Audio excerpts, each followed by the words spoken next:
Bella, assalamualaikum warahmatullahi wabarakatuh.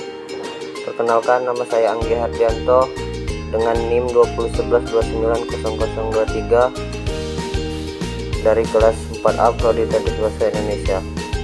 Bella, di sini saya akan membuat video pengajaran tentang cerpen dengan mata kuliah perencanaan bahan ajaran dengan dosen pengampu Bapak Hendro Ade Saputra MPD. Baiklah, langsung saja ke pengertian cerpen. Cerpen atau cerita pendek merupakan satu karya sastra yang sering kita jumpai di berbagai media massa. Namun demikian, apa sebenarnya dan bagaimana ciri-ciri cerita pendek itu? Banyak yang masih memahaminya. Kita juga harus mengetahui apa itu cerpen, supaya kita dapat bisa memahami dan mengamalkan penulisan cerpen dalam kehidupan sehari-hari. Pengertian cerpen menurut para ahli. Yang pertama ada menurut Suroto. Cerpen ialah suatu karangan prosa yang berisi cerita sebuah peristiwa kehidupan manusia, pelaku atau tokoh dalam cerita tersebut. Yang kedua ada menurut Nursito. Nursito mengatakan cerpen ialah cerita yang hanya menceritakan suatu peristiwa dari seluruh kehidupan pelakunya pendek. Menurut Surana, cerita pendek menceritakan pokok personal yang sama dengan roman, yaitu peri kehidupan manusia. Yang keempat ada menurut Laila Sari dan Nuraila. Menurut mereka berdua, cerita pendek adalah suatu karangan pendek yang terbentuk karangan naratif atau cerita prosa yang menghasilkan kehidupan manusia yang penuh perselisihan, mengharukan atau mengembirakan, dan mengandung pesan yang sulit dilupakan. Selanjutnya ada ciri-ciri cerpen. Yang pertama, pada umumnya cerpen bersifat fiktif atau berupa karangan dari penulis. Yang kedua, cerpen memiliki susunan kata yang tidak lebih dari 10.000 kata. Yang ketiga, saat membaca cerpen biasanya selesai dengan sekali duduk. Yang keempat, cerpen memiliki bentuk cerita yang sangat singkat. Yang kelima, cerpen memiliki diksi atau pilihan kata yang tidak rumit sehingga mudah dipahami oleh pembaca. Yang keenam, cerpen hanya memiliki alur cerita tunggal atau satu jalan cerita saja. Yang ketujuh, kisah cerita pada cerpen biasanya berasal dari peristiwa dalam kehidupan sehari-hari. Yang kedelapan, karakter tokoh pada cerpen sangatlah sederhana. Yang kesembilan, di akhir bagian biasanya terdapat pesan moral yang sangat mendalam sehingga membuat pembaca ikut merasakan kisah pada cerpen tersebut. Selanjutnya ada struktur cerpen. Yang pertama ada abstrak. Abstrak merupakan pemaparan gambar awal dari cerita yang dikisahkan. Pada cerpen abstrak biasanya digunakan sebagai pelengkap cerita. Maka dari itu, abstrak bersifat opsional atau bisa jadi tidak ada pada cerpen tersebut. Yang kedua, orientasi. Orientasi cerpen biasanya menjelaskan tentang latar cerita seperti waktu, suasana, tempat atau lokasi yang digunakan dalam penggambaran cerita cerpen. Yang ketiga ada komplikasi. Komplikasi menjelaskan tentang struktur yang berkaitan dengan pemaparan awal suatu masalah yang dihadapi oleh tokoh. Watak dari tokoh juga dijelaskan pada bagian ini. Selain itu, pada komplikasi juga menjelaskan urutan kejadian yang berhubungan dengan sebab akibat. Yang keempat ada evaluasi. Pada bagian evaluasi ini terjadi konflik masalah yang semakin memuncak. Konflik mulai menunjukkan bagian klimaks dan mendapatkan penyelesaian atas masalah yang terjadi.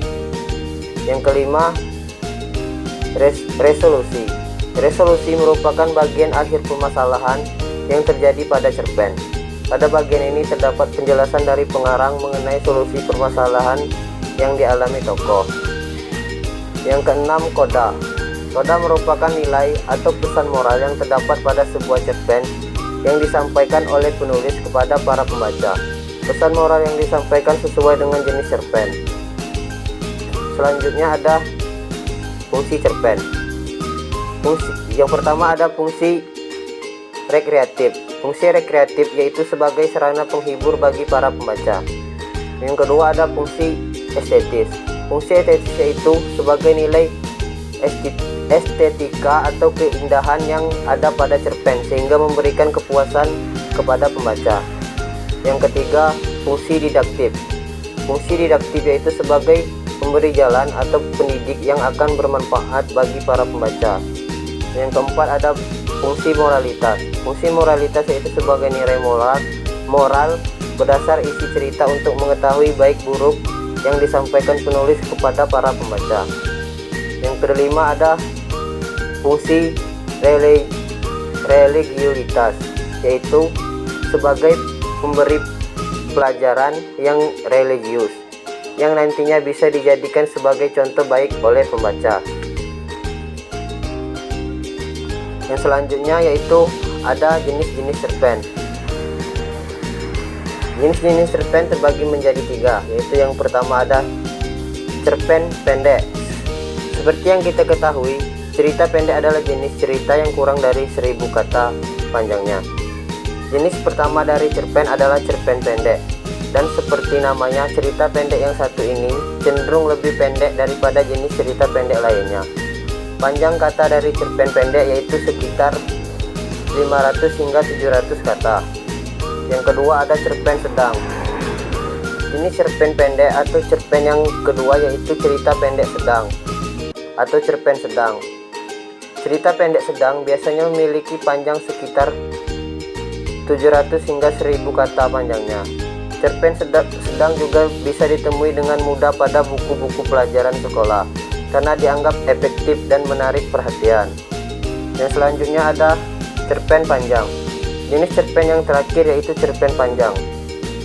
Cerpen yang satu ini biasanya dibuat dengan panjang sekitar 1000 kata atau lebih, dan bahkan sebuah cerpen yang dibuat mendekati 5000 kata atau bahkan 10.000 kata. Jenis cerpen yang satu ini memiliki ciri umum yang penuturannya yang santai.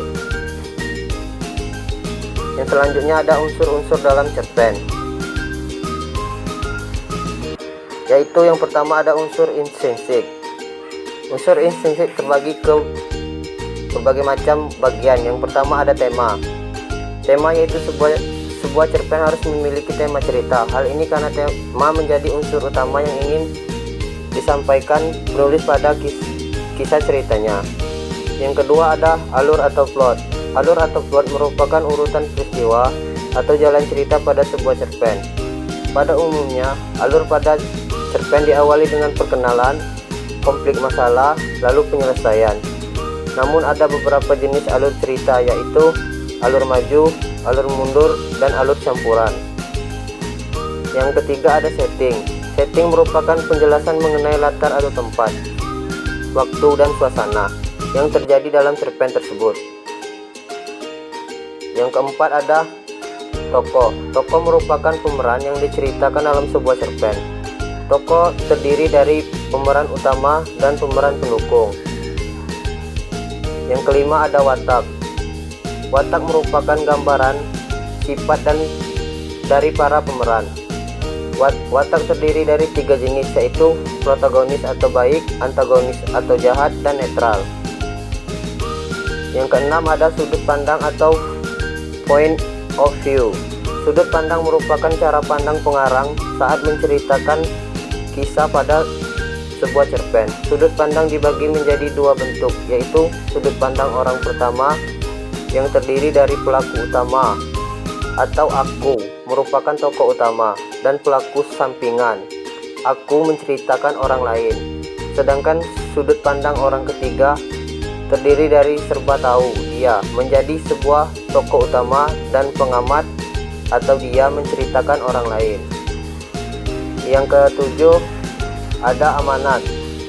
Amanat merupakan pesan moral atau pelajaran yang disampaikan oleh penulis kepada pembaca. Pesan moral yang disampaikan biasanya dalam bentuk tersirat maupun tersurat. Yang selanjutnya yaitu ada unsur ekstrinsik, yaitu terdapat 5 bagian. Yang pertama terdapat latar belakang dari pengarang. Biasanya latar belakang pada kisah cerpen berasal dari pengalaman pribadi pengarangnya. Namun tak jarang jika pengarang mengambil cerita dari kisah orang lain. Yang kedua, terdapat latar belakang dari masyarakat. Latar belakang dari masyarakat ini akan membantu berlangsungnya jalan cerita. Biasanya juga mempengaruhi isi cerita juga. Yang ketiga, terdapat biografi, yang merupakan biodata, riwayat hidup dan pengalaman secara menyeluruh dan lengkap dari pengarangnya. Yang keempat terdapat aliran sastra yang mempengaruhi gaya bahasa yang digunakan oleh penulis saat menyampaikan ceritanya.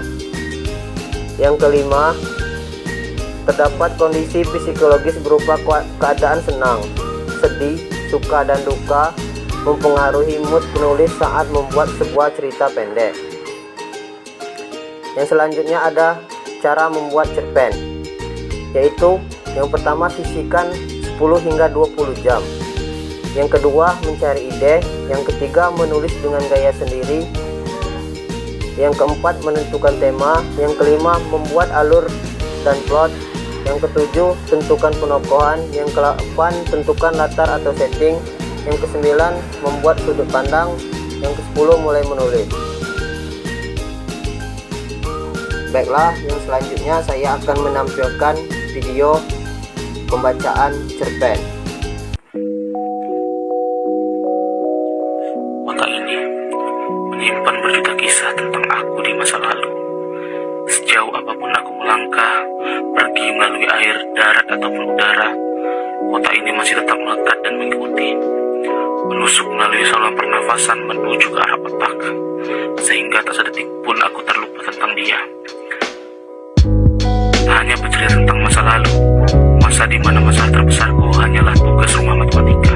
Lebih dari itu, kota ini mengajarkan bagaimana cara aku untuk hidup. Tentang damainya ketenangan dan kemacetan hanyalah sebuah rumor di kota ini. Karena langit masih biru kulihat tanpa adanya asap tebal di udara. Jika bumi Pasundan tercipta ketika Tuhan sedang tersenyum, mungkin kota ini tercipta ketika Tuhan sedang merasa tenang, nyaman di sini. Mungkin kota ini tak sebesar ibu kota dan juga tak sekaya tanah Papua, tapi kota ini memiliki daya tarik lebih dari Jogja untuk kembali menuju ke arah rumah. Pernah aku berpikir, kelak di masa tua di saat pulang tak lagi bersahabat, pinggangku telah lelah menahan beban, disinilah aku akan menetap. Memiliki satu rumah serta keluarga yang selalu bersama, di mana ada halaman ditumbuhi dengan tanaman, ditemani musik tahun 90-an, dan cucu-cucu berlarian ke sana kemari. Membayangkannya saja sudah membuatku tersenyum. Semoga Tuhan memberi waktu dan kota ini memberi ruang untuk sosok rapuh sepertiku di masa depan. Mungkin nanti di setengah umurku aku tak di sini. Bukan berarti aku lupa, tapi hanya ku tinggal sementara untuk kuberitahu pada dunia sesosok manusia ini berasal dari kota kecil bernama Binjai. Kelak nanti jika aku pergi meninggal kota ini, kupastikan bukan menuju destinasi kota lain, melainkan tenang menuju surga. Binjai adalah tempat pulang yang kau sebut itu rumah.